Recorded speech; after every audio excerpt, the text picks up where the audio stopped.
જય માતાજી ને જય દ્વારકાધીશ। તો મારી સવાર થઈ ગઈ છે કાનુડાના દર્શન કરીને અને હું બેગ લઈને જાઉં છું। અરે અરે અરે, હું નથી જતી સ્કૂલે, જયરાજને મૂકવા જાઉં છું।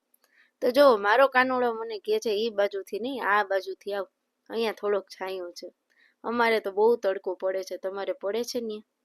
તો જો હું તો રેડી થઈ અને જયરાજને સ્કૂલે મૂકવા જાઉં છું અને અંદર જતા જયરાજની મસ્તી ચાલુ થઈ ગઈ। મને ટાટા બાય બાય કરી અને હું પણ હાલતી થઈ ગઈ, કેમ કે એના પપ્પાને જવાનું હતું બહાર।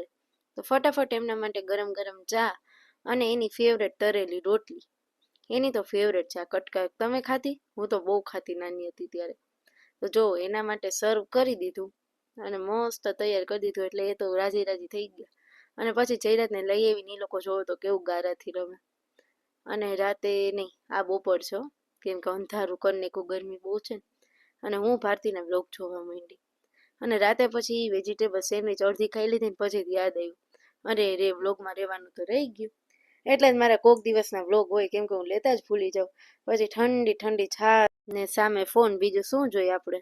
તો ચાલો આપણે મળીએ કાલે પાછા। જય માતાજી, જય દ્વારકાધીશ, બાય બાય।